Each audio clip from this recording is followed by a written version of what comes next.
Yo no sé cuántos de ustedes han visto las películas que presentan de la Pasión de Cristo. Toda la vida lo han dado, desde que tengo uso de razón, eso lo han hecho.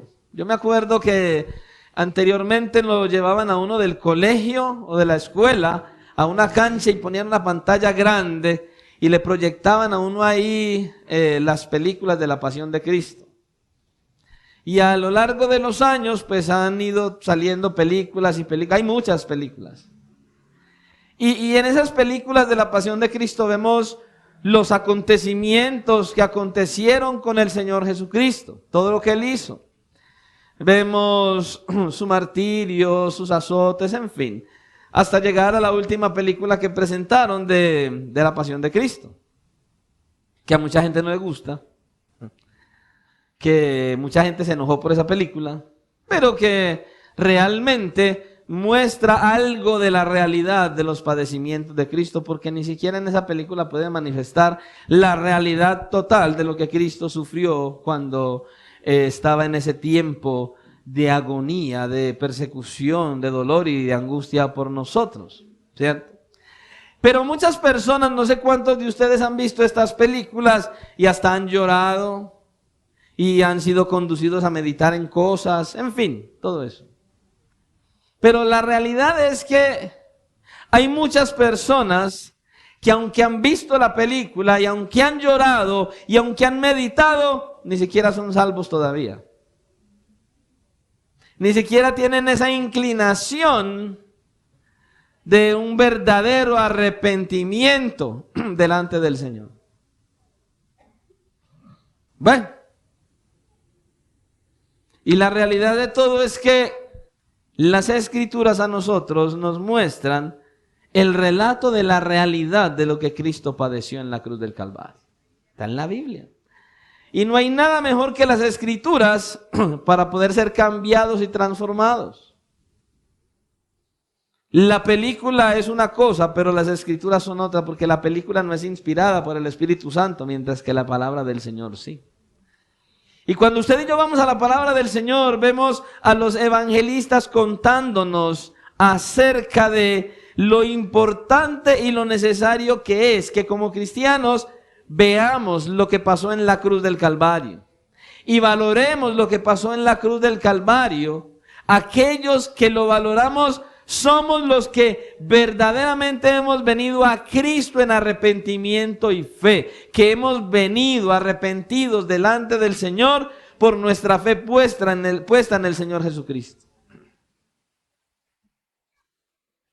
Y es bueno que hoy meditemos en esto y valoremos lo que el Señor Jesucristo logró por medio de su sacrificio en aquella cruz.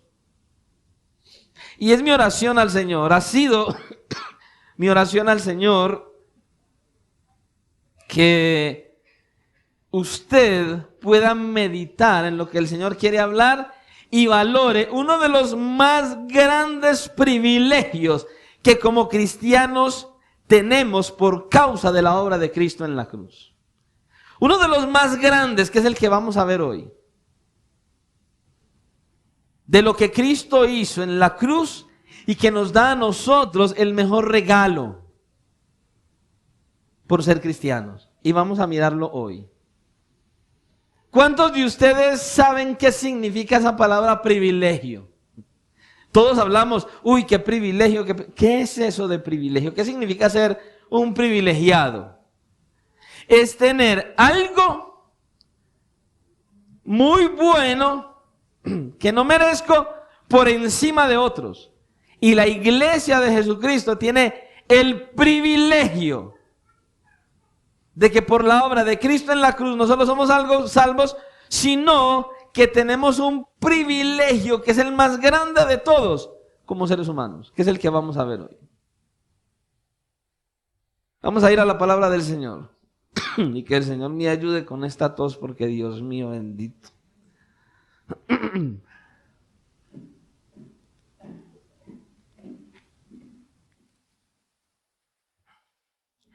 Vamos a ir a la palabra del Señor para que hoy podamos entender y valorar ese grandioso privilegio que el Señor nos ha dado a nosotros. Uno de los privilegios más grandes que que ni siquiera en las películas lo podemos apreciar, por buena que sea la película de la Pasión de Cristo que nosotros miremos.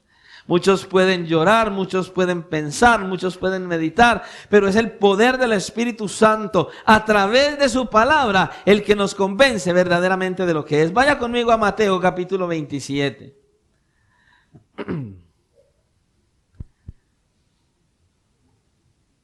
Y si el Señor lo permite, el martes, que es el día del aniversario de la iglesia, voy a estar compartiendo un mensaje. Y yo decía anoche, ay Dios mío, ayúdame con este mensaje, qué bendición. Las bendiciones que nosotros tenemos por ser hijos de Dios.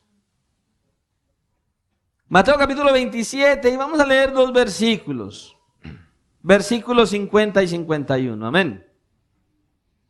Mateo capítulo 27, 50 y 51, y como les decía al principio, hermano, vea, deje que cada cual se encargue de sus niños y usted solamente tenga reverencia y atienda a la palabra del Señor, no se distraiga.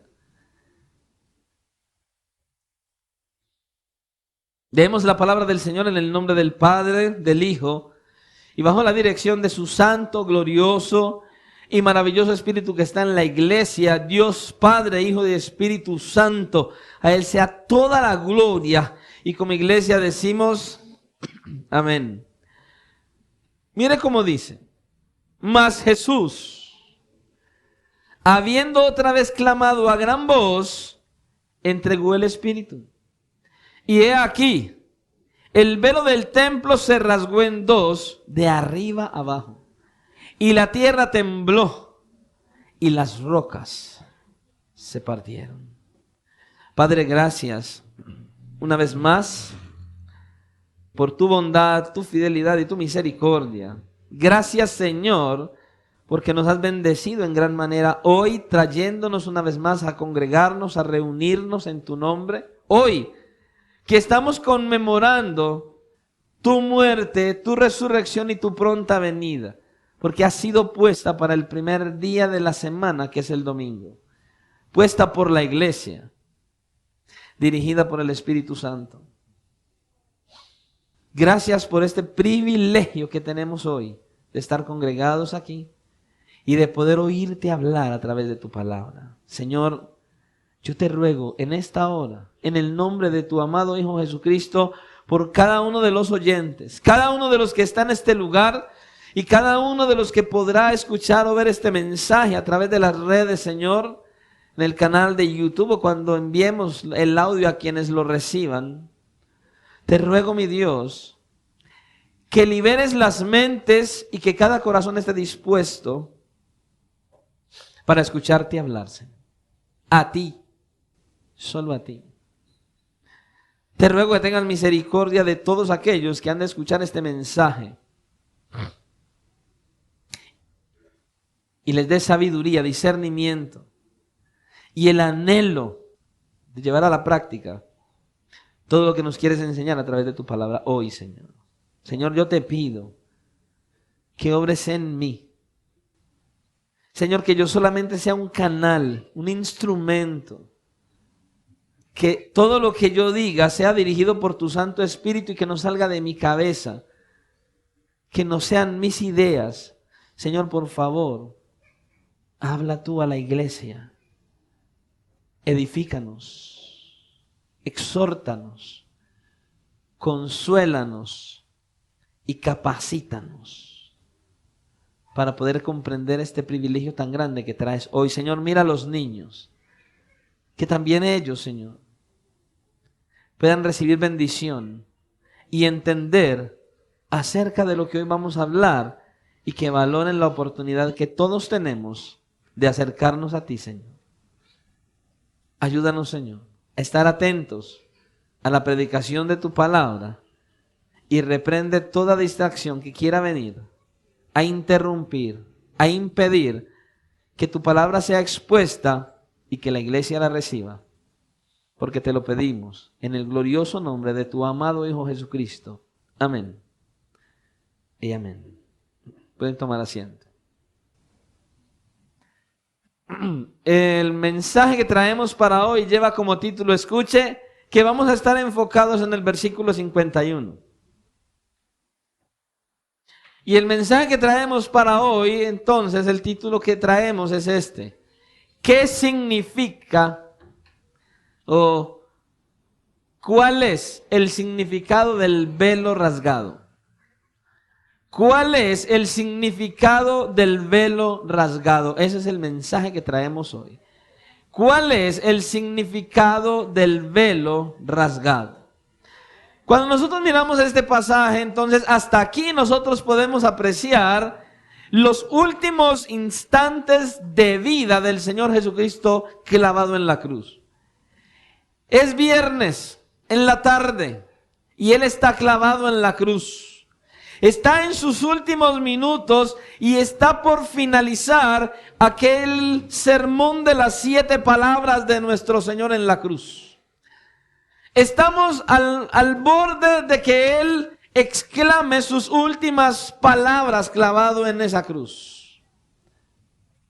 Ese último instante, y desde el arresto del Señor Jesucristo en Getsemaní hasta este instante pasaron muchas cosas.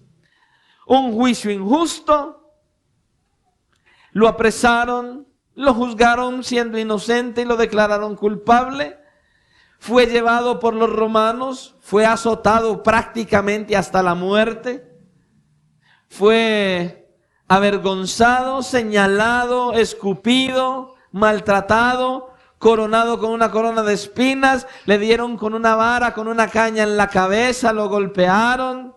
Fue llevado expuesto por todas las calles hasta llegar al monte del Calvario. Lo desnudaron, lo exhibieron desnudo, clavado en esa cruz. Y ahora Él está allí en estos últimos instantes, clavado en la cruz. Y nos dice el evangelista Mateo en este pasaje, en esos últimos momentos de vida, mas Jesús, habiendo otra vez clamado a gran voz, entregó el Espíritu. Bueno, Mateo aquí no nos dice a nosotros qué fue lo que Él exclamó a gran voz.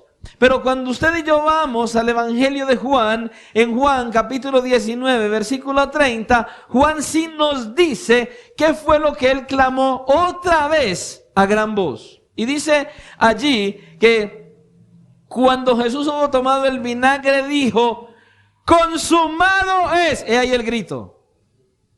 Eso fue lo que clamó. Consumado es. Y habiendo inclinado la cabeza, entregó el Espíritu. Consumado es. Toda la obra que de redención que vine a hacer está hecha. He terminado. Ya estoy aquí rindiéndote cuenta, Señor. Lo que me dijiste que hiciera, ya lo hice. Consumado es, un grito de victoria, donde Él estaba diciendo: hoy vencí. Hoy he terminado la tarea que me has enviado a que yo haga. Y habiendo dicho esto, dice, encomendó su espíritu y expiró, murió.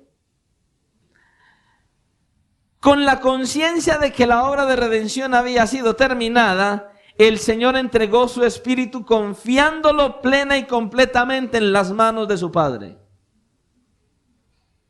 Fue lo último que Él hizo.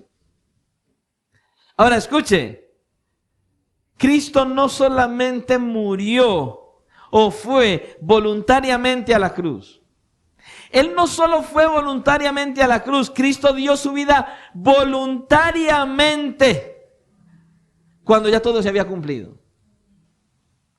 Él dio su vida, dice en Juan capítulo 10, que yo soy el buen pastor. ¿Y qué hace el buen pastor? Da su vida por las ovejas. Él dio su vida, Él entregó su vida, dice Juan 10:17. Por eso me ama el Padre, porque yo pongo mi vida para volverla a tomar. Nadie me la quita, sino que de mí mismo la pongo, dice el Señor. Y dice, y tengo poder para ponerla y tengo poder para volverla a tomar. Ese mandamiento recibí de mi Padre, dice. Él no lo mataron ni le quitaron la vida. Él la entregó voluntariamente. Ahí está. Cristo entregó el Espíritu. Es por eso que los evangelistas, los que escribieron los 4 evangelios, insisten en el hecho de que Jesús dijo las cosas que dijo en el momento que las dijo en alta voz. Así es. Fue a gran voz que el Señor clamó. A gran voz dijo, Eloí, Eloí, lama sabactani. Fue con grito que lo dijo. No fue ahí pasitico, no. Y vemos que Cristo dijo con alta voz, consumado es. Y fue a gran voz que Él dijo, Padre, en tus manos encomiendo mi espíritu. ¿Y por qué esto es tan importante? ¿Por qué es tan importante saber todo esto? ¿Por qué? Porque si había algo que toda la gente sabía, era que una persona cuando estaba clavada en la cruz y moribunda, lo que menos podía era hablar a alta voz. ¿Por qué? Porque la muerte por crucifixión lo que hacía era que la persona se asfixiara. Ellos estaban clavados los pies y las manos y iban perdiendo el aire y tenían que impulsarse hacia arriba para respirar y luego se dejaban caer porque no eran capaces de sostenerse arriba. ¿Se imagina usted los pies clavados y las manos? Y hacer fuerza para levantarse y respirar. Pero Cristo no estaba en esa condición. Él no estaba así. Por eso Él clamó con una voz potente. Para que todos pudieran ver al momento de que Él expirara que todavía tenía vida suficiente para muchas horas más, aún clavado en la cruz. Pero Él decidió en el momento exacto hacerlo, morir. Él entregó voluntariamente su vida en la cruz. Nadie me quita la vida, yo tengo autoridad para entregarla y para volverla a tomar, dice. Cristo entregó su vida voluntariamente en la cruz del Calvario. Claro, como nuestro sustituto. Él nos reemplazó allí. ¿Y qué hizo? De esa manera abrió para nosotros una vía de acceso a la presencia misma de Dios. Y eso es lo que usted y yo no valoramos. Esa vía de acceso que Él abrió con su muerte para que nosotros viniéramos al Padre. Y dice nuestro texto en el versículo 51, y he aquí, el velo del templo se rasgó en dos de arriba abajo y la tierra tembló y las rocas se partieron. Mire, durante la época del Señor Jesucristo, el templo era el lugar por excelencia, el lugar de adoración, el lugar donde se reunían a sacrificar, a hacer los sacrificios de los animales y a hacer todas las cosas que hacían en el templo. Y la adoración que se llevaba por excelencia conforme Moisés lo había declarado. Amén. Ese era el lugar. De hecho, en Hebreos 9, del 1 al 9, dice que en el templo había un velo. Amén. Un velo que es el que estamos viendo aquí. Que separaba el lugar santísimo del lugar santo y del resto del templo. Amén.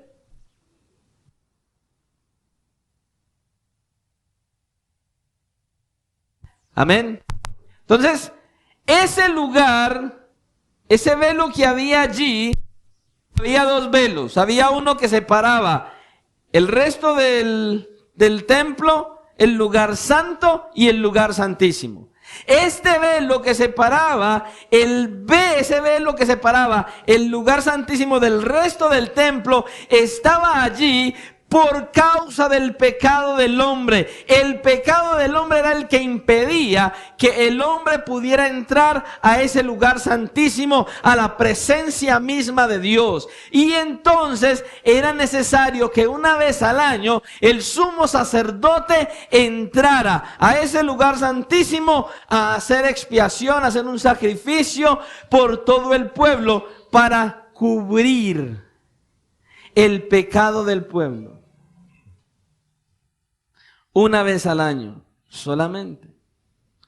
Y esto era por causa del pecado del hombre. Isaías capítulo 59, en los versículos 1 y 2 dice esto, escuche. He aquí que no se ha cortado la mano del Señor para salvar, ni se ha agravado su oído para oír. Pero vuestras iniquidades han hecho división entre vosotros y vuestro Dios, y vuestros pecados han hecho ocultar de vosotros su rostro para no oír. El pecado impedía que el hombre se acercara de manera directa a Dios. El único que podía hacerlo era el sumo sacerdote, nadie más, y una vez al año. Ahora, es interesante notar el velo que se rasgó de arriba a abajo en dos. Este velo medía unos 18 metros de alto, y el historiador Josefo nos dice que de grueso, de espesor, tenía unos 10 centímetros. Él dice que aún colocando dos caballos, uno a un lado y otro al otro, y jalando los dos caballos con toda su fuerza, era imposible que lo rompieran. Era tremendo, esto no era una cortinita. Era un velo bastante fuerte y bastante pesado, de hecho. El tamaño y el grosor del velo hacen aún mucho más trascendente los eventos descritos de cómo ocurrió justo al momento en que Cristo murió. Porque dice, mas Jesús habiendo otra vez clamado a gran voz entregó el Espíritu y he aquí, el velo del templo se rasgó en dos. Me llama la atención cómo termina. De arriba abajo. ¿Y qué significa eso que se rasgó de arriba abajo? Bueno, eso lo vamos a verlo.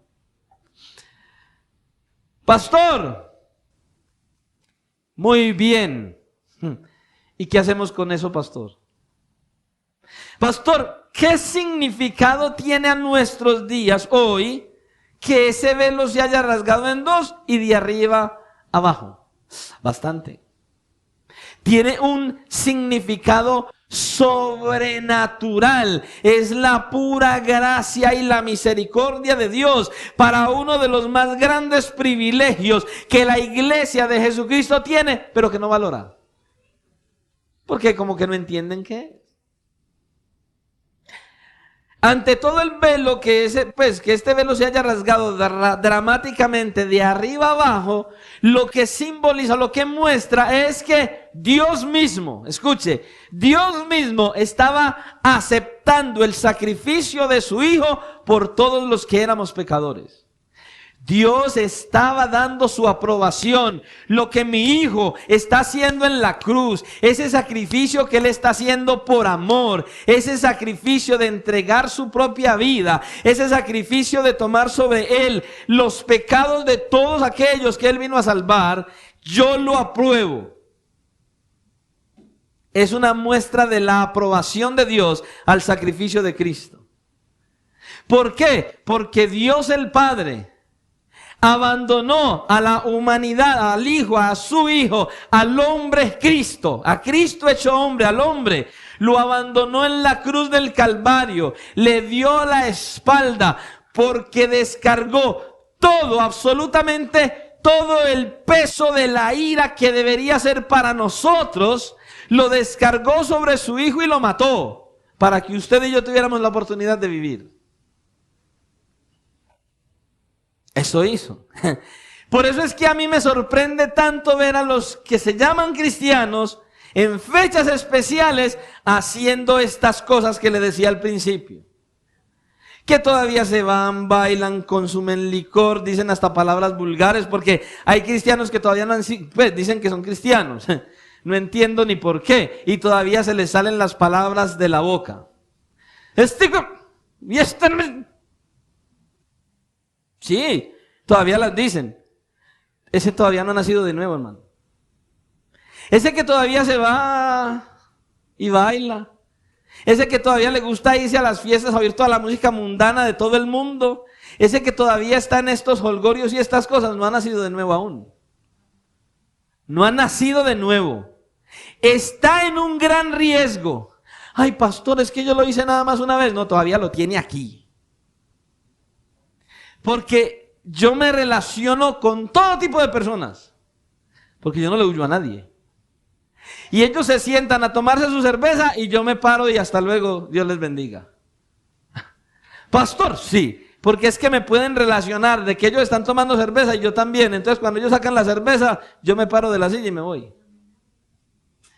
Cuando estoy en reuniones familiares o con conocidos, porque yo no me aíslo de nadie, y ellos colocan su música, hasta aquí llegué, Dios les bendiga.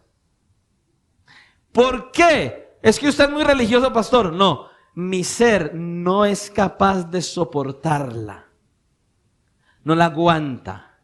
Y me toca irme porque no aguanto el sonido. Esa música no la soporto. Me voy. ¿Pero por qué lo hago? Porque he entendido lo que mi Señor hizo en la cruz del Calvario a mi favor. Porque Él me hizo libre de la esclavitud del pecado. Y es por eso que yo abandono todo esto, porque he visto el nacimiento nuevo que Él me ha dado. Y el nuevo nacimiento, escuche, el que ha nacido de nuevo, es imposible que permanezca ahí. Es imposible que se siente a ver una telenovela. No la soporta. No la aguanta. Yo a veces me siento a la televisión y solo los comerciales hacen que yo quite la cara. No soporto ni los comerciales de, ya hoy, para vender un confite, la mujer está casi desnuda.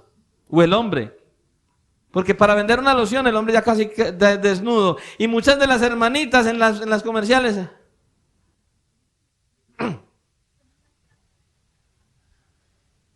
Y de hecho no hablemos, porque los hombres ni hablar. Hay que decirle, oiga, límpiese. Se va, vean.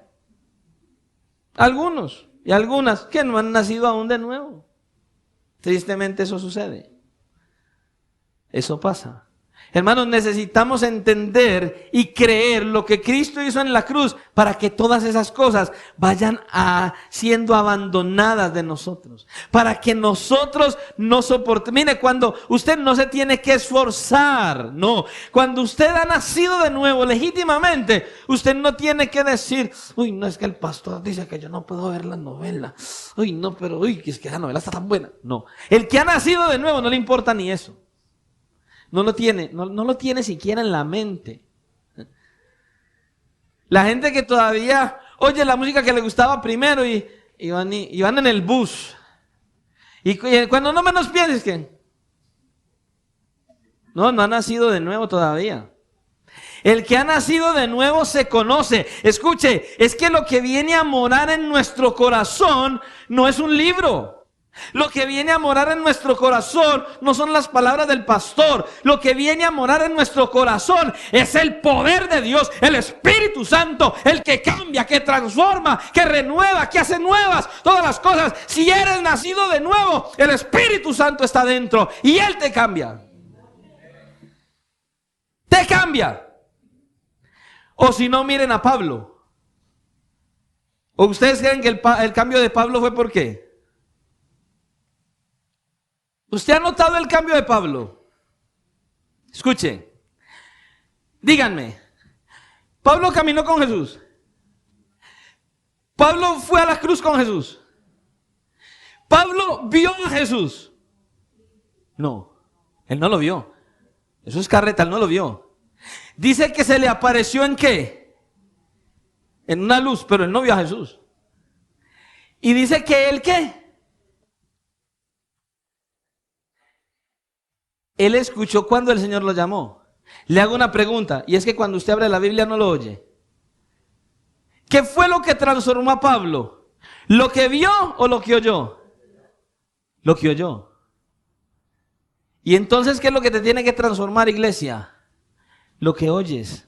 Lo que oyes acerca de la palabra de Dios. Si eres un hombre y una mujer nacido de nuevo, el Espíritu Santo que está dentro te impide ser un mentiroso, te impide ser un fornicario, te impide ser un idólatra, te impide hacer lo malo e impide que nosotros cedamos a la tentación. Pero vamos a pecar de todos modos.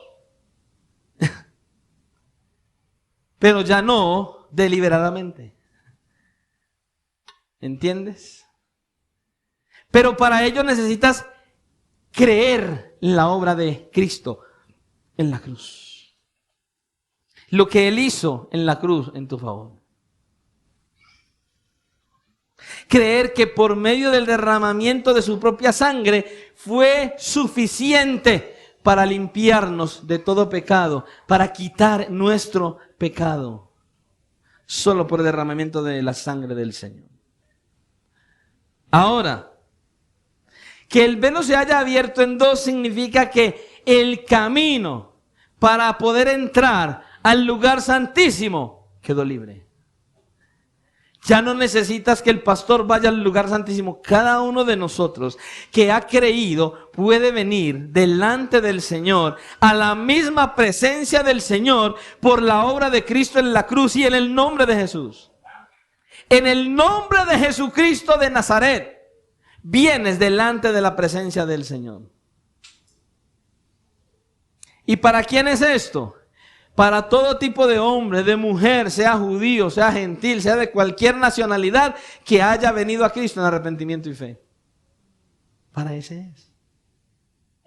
Cuando Jesús murió, el velo se rasgó en dos y Dios hizo trasteo. ¿Cómo así, pastor? Sí. Anteriormente, la presencia de Dios se manifestaba en ese lugar santísimo en el templo. Cuando Cristo muere, el Señor empacó y se fue. Ya la presencia de Dios desapareció del templo y dice que Él nunca más iba a volver a morar en lugares hechos por manos de hombres. La presencia misma del Dios vivo y verdadero viene a morar en aquellos que han creído en la obra de Cristo, que han venido arrepentidos delante de Él y que han nacido de nuevo. Cristo mismo, el Espíritu Santo, viene a morar en nuestros corazones. Esa misma presencia viva de Dios. Entonces Dios se trasladó, dejó de vivir en un templo hecho de madera, de adobe y de cemento, y vino a morar en estos vasos sucios, inmerecedores e inmundos para limpiarlos de adentro hacia afuera. Esa es la gracia de Dios. Dios terminó con todos los rituales y sacrificios y ceremonias del templo para que ahora usted y yo seamos un sacrificio vivo delante de Dios. Eso es lo que pasó. Escuche, cuando el velo se partió en dos, eso significa que se abrió el camino para que nosotros pudiéramos ir directamente al Padre por medio de Jesucristo. Significa que Cristo es ese único camino por el cual podemos venir al Padre. Eso es lo que pasó. Ahora, ese simbolismo del velo y el sacerdote cruzando para expiar los pecados del pueblo era el simbolismo de lo que Cristo hizo. Cristo ahora muere, ahora Él es el sumo sacerdote. Y por medio de Él y por Él, usted y yo ahora no necesitamos a un pastor que entre al lugar santísimo. Usted y yo podemos entrar directamente al lugar santísimo, a la presencia misma de Dios, por medio de la obra que Cristo hizo en la cruz del Calvario, por nosotros. Y el pensar en eso debería ocasionar en nosotros un gozo incesable. Si usted mira la carta del apóstol Pablo a los Filipenses, esa carta total, de principio a fin, solo tiene un propósito. ¿Sabe qué enseña la carta a los Filipenses, que ya la estudiamos aquí? Que el cristiano verdadero en todas las áreas tiene que estar con gozo. Eso es lo que enseña. Con gozo. Mire usted, la hermana Elizabeth, ¿dónde está y cuánto tiempo lleva sin venir a la iglesia? Y aún en esa silla de ruedas, en la condición que está y que no se puede levantar, ella como cristiana verdadera debe vivir con gozo. Así de sencillo. La hermana Sor me decía los primeros días en que tuve el problema del pie que ella no sabía cómo iba a ser. Pastor, ¿cómo me voy a quedar en mi casa todo ese tiempo y sin ir a la iglesia? Aún en medio de ello ella debe tener gozo. Porque es la oportunidad que Dios le está dando a la hermana Elizabeth, a la hermana Soria, cualquiera que esté en una situación como estas, de aprovechar este grandioso privilegio que usted todavía no ha entendido. ¿Cuál es el privilegio que usted y yo tenemos por causa de ese velo rasgado a la mitad, de arriba hacia abajo? Que usted y yo podemos venir ahora a tener una verdadera relación con Dios el Padre por medio de nuestro Salvador Jesucristo. Una relación con Él, escuche, no un tiempo de pedigüeño. Porque para muchos la oración es, Señor, dame, dame, dame, Señor, te pido, te pido, te pido, Señor, yo te pido y te pido, y al final, Señor, te pido. Y terminan diciendo, Señor, te pido. Eso no es orar. Hay gente que lo único que sabe hacer a la hora de orar es pedir.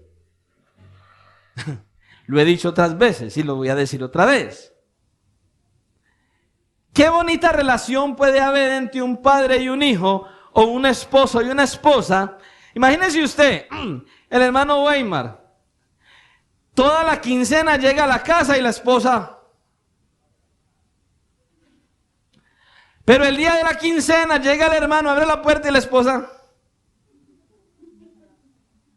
hola mi amor, trajiste para mercar, dame esto, necesito esto, necesito esto, necesito esto, necesito esto. Y le da el dinero y le suple todo lo que necesita. Y al otro día vuelve el hermano a la casa del trabajo y la esposa no le da ni la hora. Eso es una relación. Eso es relación. Entonces imagínese usted qué clase de relación puede tener usted con Dios cuando lo único que usted sabe a la hora de orar es decirle: bueno, Señor, yo te pido, te pido, y te pido, y te pido, y te pido, y te pido. Amén, Señor. Al final te pido, amén. Ahí no hay relación. Escuche, cuando el velo se rasga en dos, no es para que usted entre al lugar santísimo como un limosnero. Ay, Señor, y la coquita. El milagro, Señor, la papa, la yuca, y empieza, ya llega con la olla de una vez para que el Señor le dé el sancocho. No, mi hermano, eso no es orar. Esto no es oración.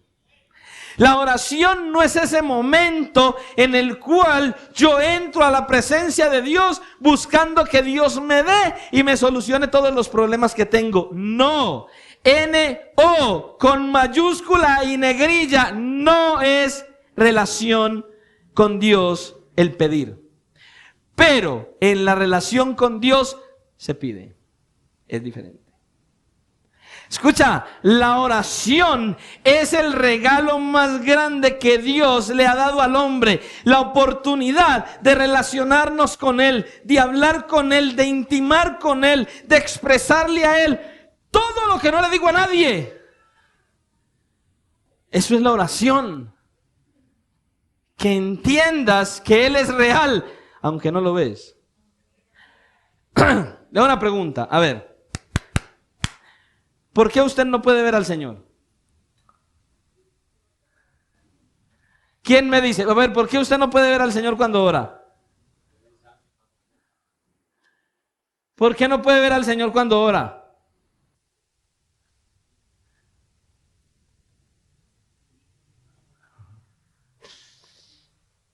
Y lo acabé de decir. ¿Sabe por qué cuando usted se pone a orar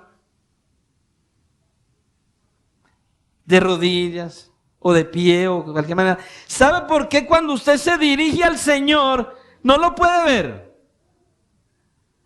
Porque está dentro de usted. Porque está dentro suyo. Porque vive en usted. Yo estoy seguro que si el Señor le dijera a usted que el próximo domingo Él físicamente se va a parar aquí a predicar, usted cancela todo lo que tenga y usted viene aquí. Estoy seguro que si a usted de manera personal Dios le dijera: vea, el domingo voy a estar físicamente en la iglesia, voy a estar ahí, y usted tiene un viaje, usted, lo que sea que usted tenga, estoy seguro que usted lo deja de hacer solo por venir. Estoy seguro. ¿Por qué? Porque lo va a ver. ¿Cuál es el problema? Usted cancela todo lo que tiene que ver con el Señor por una sola razón. Usted no ha entendido que aunque Él no está aquí físicamente, cuando usted viene, Él está porque está en usted. Y no lo valora. Y usted no valora el hecho de que Él está en usted. Eso nos tiene que ocasionar gozo. Eso nos tiene que hacer a nosotros vibrar de alegría, de pasión, de fervor. Cristo murió en la cruz y cuando murió en la cruz rasgó el velo en dos para que ahora podamos entrar a la presencia de Dios, a tener una relación, una comunión directa y personal, íntima con Él. Eso es lo que me sostiene a mí en medio de todo. En medio de todo. Eso es lo que me sostiene. Que no importa la situación en que yo esté, estoy gozoso porque Él está en mí. Estoy feliz porque Él está en mí. Usted a mí nunca me va a ver, pastor, Dios le bendiga, ¿cómo está? No. Puedo estar en la cama, al borde de la muerte, y usted me va a escuchar decir, en bendición y en victoria, porque si me muero, voy con Cristo.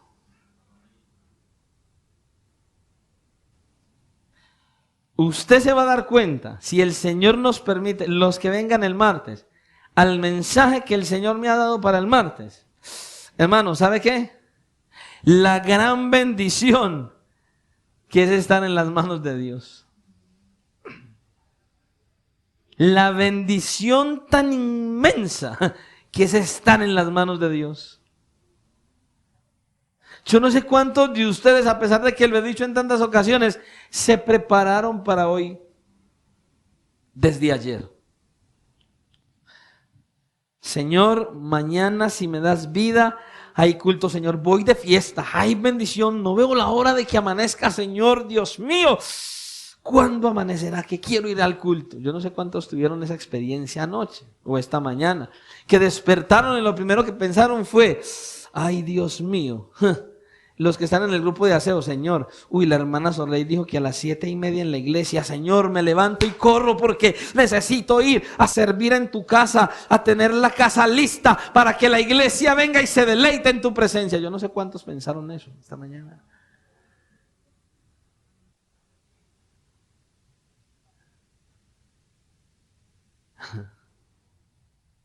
Solamente aquellos que han nacido de nuevo y que viven gozosos con la presencia del Señor en ellos, se preparan para el día del culto.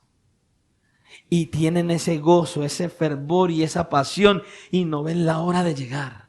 Mientras que hay otros que no ven la hora de mirar qué excusa tienen para no ir a la iglesia. ¿Usted no ha visto los que se programan para trabajar el domingo sin ninguna causa? Así de sencillo. Cambian el domingo, que es el día del culto, y hacen otra cosa.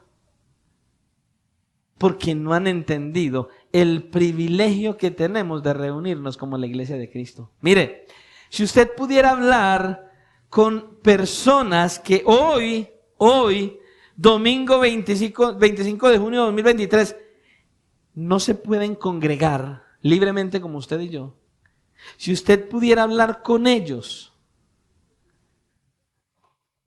usted saldría llorando de verlos a ellos que no les importa ni siquiera saber que van a morir con tal de poderse congregar cuando la iglesia se congrega. Y a veces los sorprenden y los matan. O los llevan a la cárcel y hasta los torturan, les arrancan las uñas, les cortan los dedos, les sacan los ojos.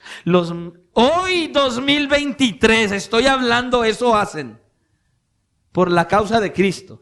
Donde aquí viniera un grupo de gente armada y dijera, todos los que son cristianos y van a ser fieles, y le levantan que los vamos a matar, nadie me para. ¿Cuántos de ustedes se pararían?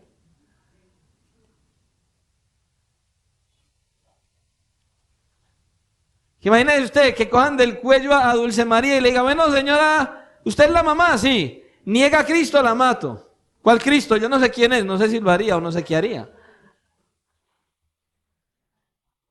Eso lo están viviendo nuestros hermanos en los países donde los persiguen.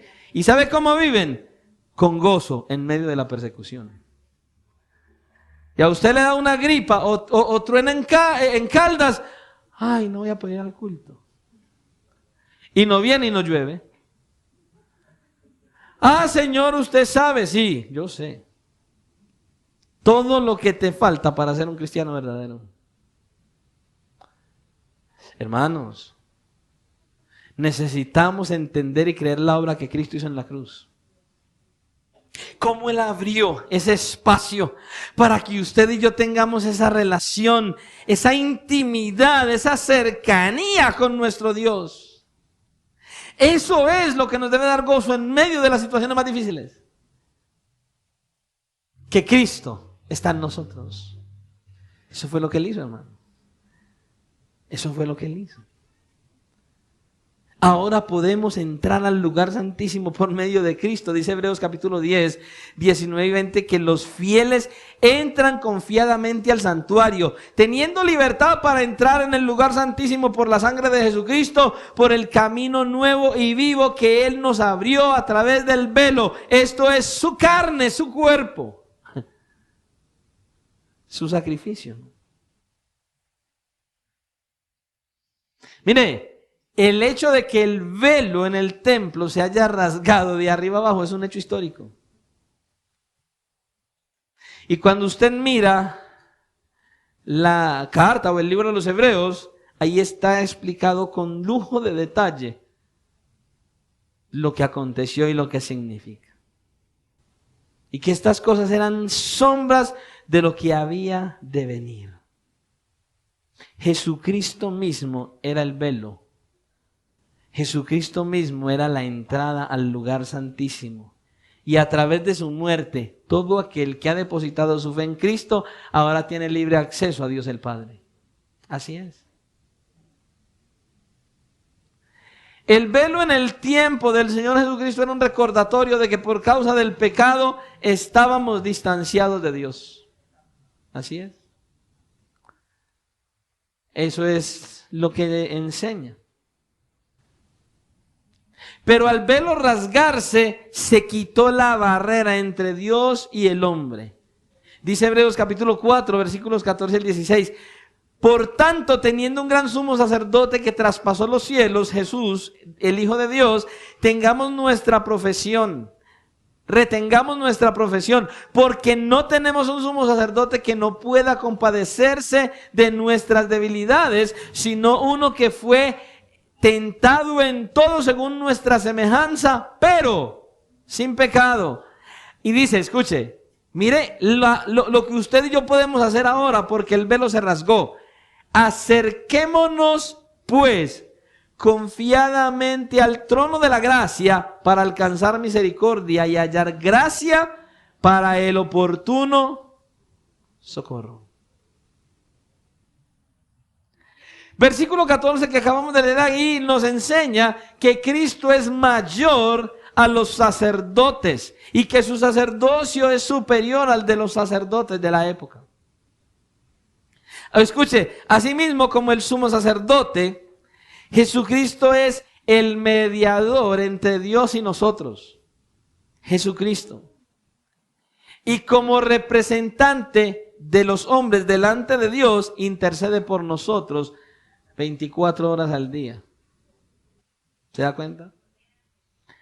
Y como nuestro representante Cristo nos asegura el perdón de Dios. Cristo. Y en el versículo 15 que acabamos de leer, Jesucristo es como nosotros, escuche, es como nosotros, pero solo porque fue tentado en todo, igual que nosotros. Pero la diferencia ahora entre Él y nosotros es que Él no pecó y nosotros sí. Él es sin pecado, plena y completamente. Y nos anima a saber que no pecó. ¿Por qué? Porque ahora entonces usted y yo, por medio de Cristo y creer en Cristo, usted y yo tenemos la fuerza, la fortaleza, la sabiduría para que usted y yo no tengamos que caer en la tentación cuando viene a nosotros. No en nuestras fuerzas, sino en dependencia de nuestro Señor. Por eso dice, que nos fortalezcamos ¿en qué? En el Señor y en el poder de su fuerza, no en el de nosotros. Usted y yo no tenemos fuerza para resistir la tentación, pero si nos fortalecemos en Él, sí podemos. Y ese versículo 16 que acabamos de leer ahí en Hebreos es glorioso. ¿Por qué? Porque nos muestra que la oración es la forma en que usted y yo nos podemos acercar a Dios. Confiadamente, legítimamente. Algunos cristianos lo podemos hacer con temor, con reverencia y nos da dificultad incluso hacerlo de una manera libertina y pedir al Señor o hablar con Él como si fuera cualquiera de la iglesia. Pero hay otros que no tienen ni siquiera temor ni reverencia a la hora de dirigirse al Señor. Le hablan como si fuera el amigote, el más cercano. No, hay que acercarnos a Dios, sí. Con libertad, es verdad. Pero con temor, con reverencia. No podemos olvidar, Él es nuestro Rey. Pero también debemos recordar que Él es nuestro Padre. Y hay que acercarnos a Él con libertad, pero con temor y con respeto, con reverencia, por lo que Él es. Ese es el privilegio que tenemos porque el velo se rompió. Ahora, cuando nosotros leemos en este pasaje que dice que el velo se rasgó de arriba abajo, solo tiene un significado.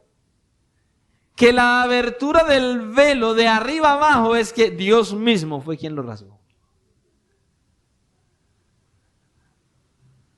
Dios mismo fue quien rompió el velo en ese instante.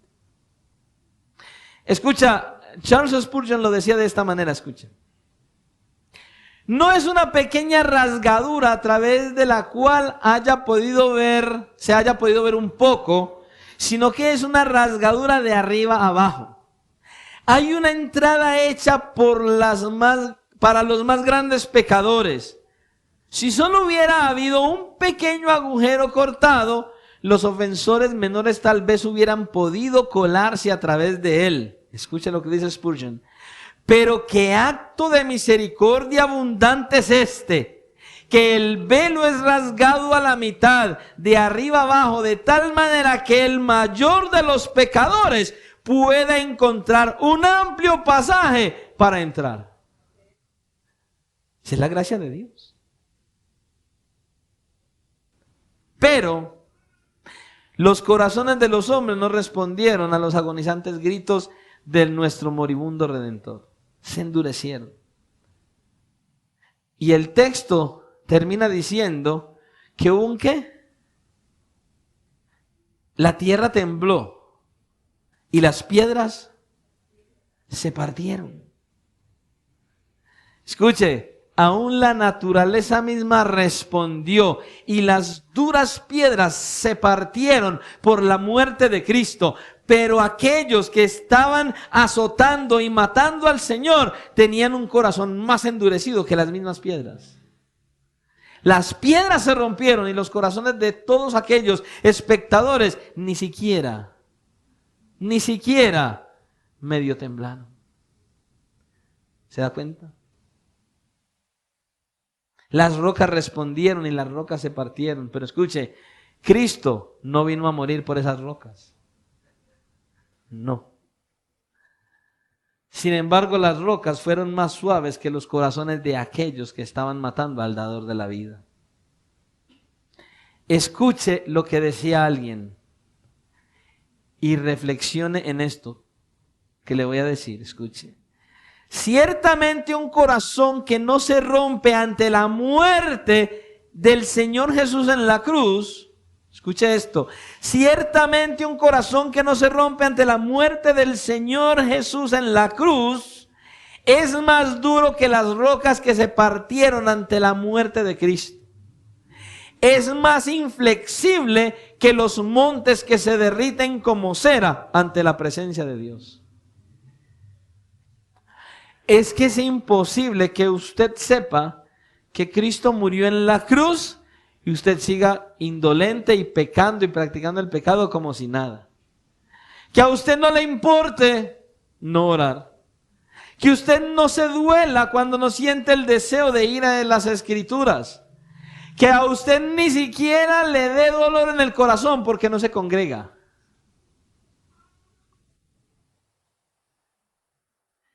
Si usted es de aquellos que no le importa si viene a la iglesia o no, si usted es de aquellos que no le importa si busca el tiempo en oración o no, si usted es de aquellos que no le interesa ni siquiera o no le importa si escudriña o no las Escrituras, usted tiene un corazón más endurecido que las rocas que se partieron cuando Cristo murió. Significa que no has nacido de nuevo, significa que todavía no eres cristiano, significa que vas caminando rumbo a la condenación y no te has dado cuenta. Y hoy el Señor te está diciendo: hey, para, frena, medita, arrepiéntete, ven a Cristo en arrepentimiento y fe, arrepiéntete y búscale ahora que Él te está hablando y que hay tiempo. Es lo que le está diciendo. Hermano, yo no sé si usted entiende el verdadero significado de lo que pasó cuando el velo se rasgó. Esa oportunidad de venir directamente a Él, a tener relación con Él. Si verdaderamente entiendes que el poder tener relación con Él te garantiza victoria y firmeza en medio de las peores situaciones, aún de las tentaciones. ¿Qué clase de corazón usted tiene? Examínese qué clase de corazón usted tiene. ¿Tiene usted un corazón más duro que las rocas que se partieron cuando Cristo murió? ¿O usted es de aquellos que verdaderamente tiemblan ante su palabra y de aquellos que se humillan delante del Señor constante y continuamente y buscan ansiosamente obedecerle y amarle porque Él les ama? ¿Qué clase de corazón tienes?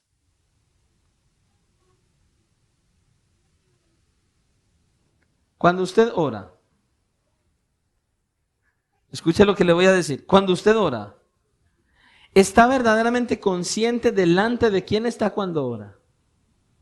O sea, cuando uno habla con alguien importante como un gobernador, un presidente, o imaginémonos aquella época, un rey, usted se imagina, solo piense, la reina Basti. El rey la mandó a llamar y ella no quiso ir. Y a ella le fue bien. A ella le fue bien. ¿Qué fue lo que el rey hizo con esta reina que no quiso ir donde él? La desterró. Y le fue bien. Cuando Esther, Mardoqueo le anunció el juicio que venía sobre los judíos, y le dijo que hasta ella iba a morir porque era judía. Cuando Esther se fue y ayunó y oró al Señor, ¿de qué manera ella fue delante del rey? Dice que no podía entrar delante del rey sin ser llamada. Imagínense qué clase de poder tenía este rey, los reyes en aquella época. Y dice que si ella entraba y él no extendía su cetro, ella podría morir. Y era la reina. Hermano, usted de verdad se está poniendo a meditar cuando usted ora delante de quién está. La Biblia dice que Él no es un rey. Él es el Rey de Reyes. El Señor de todos los señores.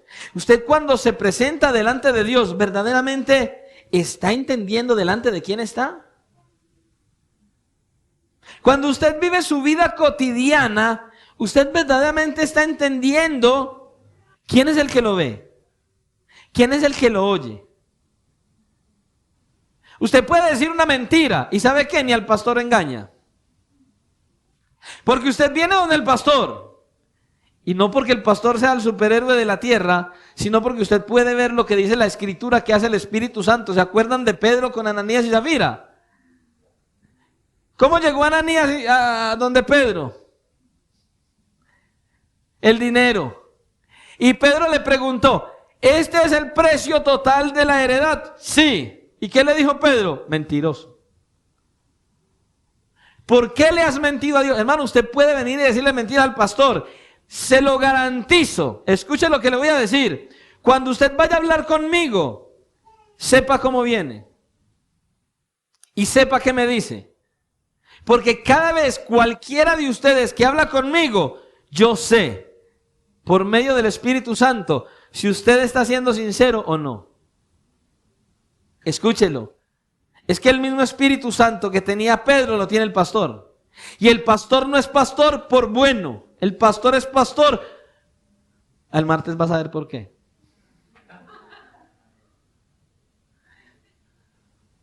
Pero el pastor es pastor porque Dios quiere. No. Es que el pastor de la iglesia es pastor porque Dios lo puso. Y cuando Dios lo coloca, Dios lo faculta. Así que cuando usted hable con el pastor, sepa cómo habla con el pastor. Porque el pastor no le dice nada a usted, como Pedro. ¿Por qué? Porque yo ya sé que usted no va a caer ahí con los pies estirados y muerto. Yo sé que ya está muerto. Porque si usted viene a decirme mentiras a mí, yo sé que está muerto. Cuando usted viene y trata de mentirle al pastor, yo ya sé que usted está muerto. Usted todavía no está vivo. Por eso no le digo nada. Yo me quedo callado. Yo me quedo callado, yo no digo nada. Pero yo sé que necesito orar más por usted porque está muerto. Por eso fíjese cuando usted venga a hablar con el pastor, qué habla y cómo habla. Porque el pastor, los que han hablado conmigo en consejería saben que yo lo que más hago es hacer preguntas. Y yo empiezo a preguntar y a preguntar. Y a medida que usted va contestando, el Espíritu me va mostrando si es verdad o es mentira. Y créame que muchos de los que han entrado a la oficina, dentro de mí, Señor, perdónale por sus mentiras, Señor. Usted le puede mentir al hombre, pero jamás le va a mentir a Dios. Porque Dios, dice la Escritura, que es omnisciente, todo lo sabe, todo lo ve, todo lo conoce. Dice que conoce hasta los pensamientos más profundos del corazón del hombre. Y lo más tremendo, no necesita que el pastor lo vea a usted haciendo algo malo, porque dice que Él es omnipresente, o sea, Él está en todas partes al mismo tiempo. Entonces, usted se esconde del pastor, y del pastor de pastores, ¿cómo se va a esconder? Es imposible, hermano. ¿Qué clase de corazón tienes? ¿Estás siendo consciente delante de quién estás cuando oras? ¿Estás siendo consciente quién es el que te observa 24 horas al día, en verdad? Hermanos, necesitamos entender esto. Usted de verdad en su interior y en su corazón, verdaderamente usted puede experimentar gozo por saber que tiene la oportunidad de entrar a la presencia misma de Dios el Padre por medio de Cristo. Eso debe ocasionar un gozo indescriptible. Ay, sí, pastor, usted no sabe qué tanto yo me deleito orándole al Señor. ¿Y por qué si puedes no vienes a la oración en la mañana? Pudiendo. El culto de los viernes en la noche, en la oración, la iglesia debería estar llena y venimos siempre los mismos 10. Pero usted dice, no, yo soy tan inclinado o inclinada a la oración, pero el culto de la oración no viene.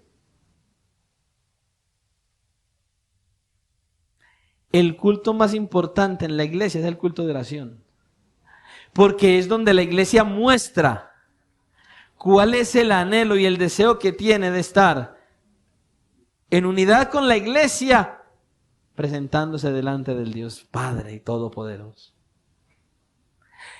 Pero usted siempre tiene una excusa para no venir. Tranquilo, se lo repito, a Él no lo puedes engañar. A Él no. Él sabe si puedes o no puedes estar. No se esfuerce en traerle excusas al pastor, que Él sí sabe si puede o no puede. Hermano, lo único que yo le puedo decir es que valore lo que Dios le está dando. Valore la oportunidad tan grande que usted tiene de acercarse al Señor. Valore el hecho de que el velo se haya rasgado en dos y usted pueda tener esa oportunidad de venir delante de Dios, a esa presencia viva delante del Señor. Muchos de ustedes pueden tener excusa todos los días. Ay, Señor, estoy tan cansado, Señor, yo quisiera dedicar este tiempo, Señor, pero tú sabes, sí, yo sé que no te interesa hablar conmigo. Y en la mañana, Señor, me cogió el día, y otros hasta culpan a Dios. Señor, ¿cómo es que usted no me despertó? O sea, piensan que Dios es una alarma. No, Dios no es una alarma, Dios es Dios. Ay, Señor, usted no me despertó, me cogió el día, Dios mío, no escuché la alarma. Señor, usted sabe que hoy cogido el día. Yo me voy orando en el camino. Tranquilo, yo sé que no te interesa relacionarte conmigo. Eso es lo que pasa, escuche. Cuando usted no es una persona que busca al Señor en oración para tener una relación y una intimidad con Él, significa que usted no lo ama. Significa que usted solo busca a Dios por interés y cuando tiene una necesidad. Cuando usted no dedica tiempo a estudiar las Escrituras, significa que usted no tiene interés en conocer a ese Dios que le ama. Significa que usted no lo conoce. Porque muchos conocen al Señor porque todo el día oyen predicaciones de fulano, de sultano y de mengano. Si usted es de las personas que en el día oye varias predicaciones, le tengo una noticia, eso no le sirve. Usted necesita escuchar una, máximo dos en el día, para que le sean de edificación y usted pueda tener todo un día para meditar. Pero esos que se sientan y escuchan una predicación, y después oyen un devocional, y después oyen una predicación, y después oyen otra, y después oyen otra, se saturan tanto que al final no saben ni qué escucharon. Y por eso es que mantienen un montón de cosas en la cabeza que no es ni siquiera de la Biblia. Voy a hablar con las mujeres hoy, en este instante. A ver, señoras y hermanas, ¿cuántas de ustedes son fieles a escuchar los devocionales que les están colocando las hermanas en el grupo de las damas? ¿Cuántas son fieles en escucharlos todos los días? No me conteste nada, ahí es para usted solita. ¿Cuántas de ustedes son fieles en escuchar los devocionales que están enviando las hermanas todos los días al grupo de las damas? Si usted no es fiel a escucharlo todos los días, significa que a usted no le interesa que Dios le hable todos los días por medio de cada uno de estos devocionales. Así de sencillo. A usted no le interesa que Dios le hable. Yo no me lo imagino. Lo voy a decir porque no me lo imagino. Hay unas hermanas que son las que están enviando los devocionales diarios. Yo no me imagino a una de las hermanas que envía los devocionales que yo le pregunte hoy, hermana, ¿usted escuchó el devocional del lunes? No, pastor, es que no. Entonces, ¿cómo es posible que una de las que envía devocional no escucha los devocionales? Eso sería una cosa absurda. O sea, yo sí lo envío, pero yo no escucho el de las otras, pues no está haciendo nada. No tiene un corazón para Dios. Y las que no le están prestando atención, que están en ese grupo y no lo oyen, no tienen un corazón para Dios. Si usted no tiene una inclinación constante y continua de ir y buscar el rostro de Dios en la oración y por medio de la palabra, usted no tiene un corazón para Dios. Por más que llore y patalee y grite, no tiene un corazón para Dios. Porque en el día, uno sí tiene el tiempo, pero uno es un mal administrador del tiempo y no lo hace. Eso es todo. Por eso es que a veces sucede lo que sucede. ¿Qué, pastor? Que se enferman. Que resultan en el hospital, resultan con una enfermedad, resultan con una cirugía. ¿Por qué? Porque Dios te quiere tener ahí, a ver si de pronto ahí oras. Porque a veces estamos tan ocupados en tantas cosas que el Señor tiene que, como Él es el buen pastor, quebrarnos la patica para que te quedes quieto. Meditemos, hermanos. Tenemos el mayor de los privilegios por el hecho de que Dios mismo abrió el acceso al lugar santísimo para que vengamos y tengamos una verdadera relación con Él. ¿Estás aprovechando ese privilegio? ¿Estás aprovechando el hecho de que puedes acercarte a Él, a tener esa verdadera relación y comunión con Él constantemente o no? Pues el Señor hoy te está diciendo, el que te conoce, el que te evalúa, el que sabe si lo haces o no, Él hoy te está diciendo, entonces si hasta hoy no lo has valorado, te estoy hablando para que lo hagas porque vengo pronto y no te gustaría venir y que yo te encuentre desapercibido. El día de la muerte suyo y mío no lo sabe nadie. Se mueren niños, adolescentes, jóvenes, adultos y ancianos. ¿Cuándo nos tocará a nosotros? No sabemos, pero va a ser de insofacto. Mire, en estos días miraba en el grupo de la Federación de las Iglesias un pastor, sí, es un pastor, y tuvo un accidente. ¿Y cómo está en este momento? En una silla de ruedas. Y es el pastor. El martes se va a dar cuenta también por qué el pastor está así. ¿Por qué pasa lo que pasa? ¿Por qué la hermana Elizabeth está como está? ¿Por qué la hermana Sor? ¿Por qué cada uno de nosotros estamos como estamos? Si nos da vida el Señor, el martes vamos a saber todo eso. Ojalá ustedes vinieran, no me qué bueno. Y otros que no han venido, vengan. Para que puedan entender por qué, de por qué. Y no es filosofía. Solo tengo para terminar que decirles esto. Reflexionen en esta oportunidad tan gloriosa que tenemos al haberse abierto el velo y poder entrar a la presencia misma del Señor, a ese lugar santísimo. No desperdicien su tiempo, busquen acercarse cada día más a Dios en una verdadera relación, en una verdadera intimidad, en un verdadero acercamiento a Dios donde ustedes desnuden su corazón y hablen con Él con transparencia, con sinceridad. Todo lo que hay en sus corazones, todo lo que tengan por dentro, tráiganlo delante de Él con temor, con reverencia, pero escuche, con libertad, porque Él los entiende, porque Él los escucha y está en toda la disposición de ayudarlos si le piden a Él esa ayuda. Con humillación, ruego y súplica. Que el Señor nos ayude a valorar la oración y a disfrutarla y a disfrutar a nuestro Dios, porque en esencia es Él el que quiere que lo disfrutemos. Oremos. Y que el Señor nos ayude, hermanos.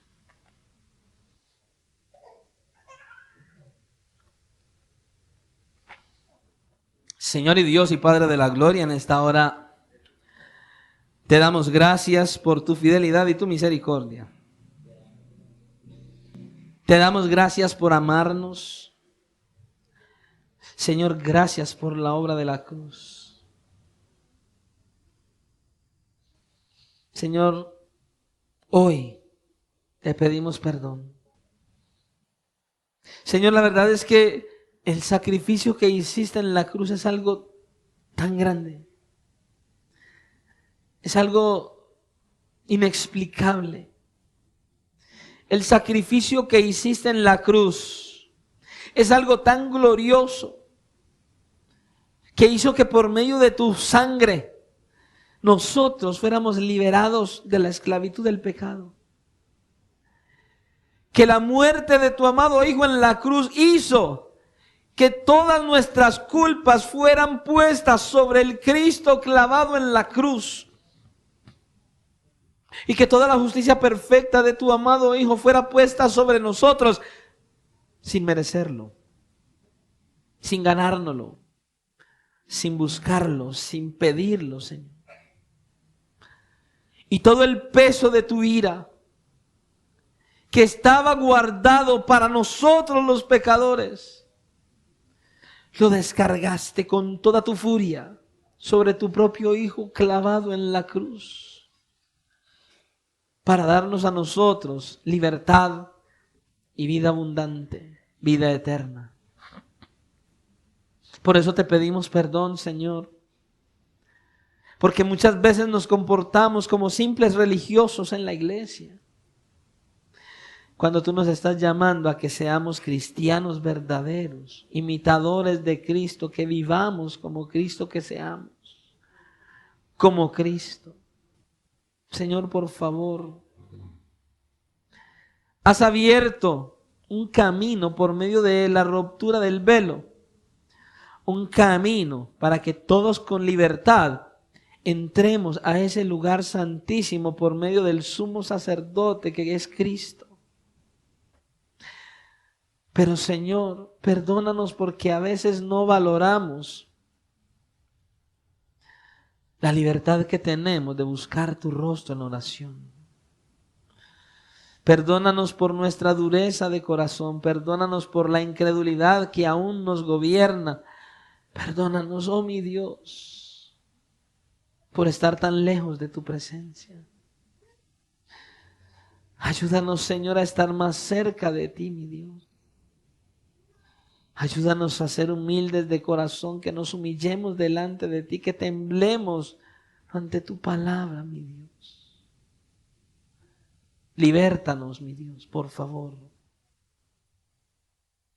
Trae libertad a nuestra mente y que nuestro corazón esté dispuesto para acercarse a ti legítimamente, mi Dios. Por favor, Señor, te rogamos, te suplicamos, perdona nuestra necedad, nuestra indiferencia y nuestro alejamiento. Y ayúdanos, Señor, a acercarnos a ti, a buscarte, a tener gozo, ese gozo que se puede impregnar en los demás, aún en medio de nuestras peores circunstancias. Ayúdanos, Señor, a tener este gozo indescriptible en nuestro corazón, aún en medio de las peores tormentas. Porque ese gozo solo tú lo puedes colocar, pero solo en aquellos que vienen a ti en arrepentimiento y fe y que tienen un nuevo nacimiento. Así que ayúdanos, cámbianos, transfórmanos, renuévanos. Hoy es un día más de oportunidad para poder ver las bendiciones, las promesas y los privilegios que como cristianos tenemos. Ayúdanos a aprovecharlos, Señor. Y ayúdanos a acercarnos a ti con fe, con pasión y con fervor, porque te lo pedimos. En el nombre de tu Hijo Jesucristo, y te damos gracias. Amén. Y amén, Señor.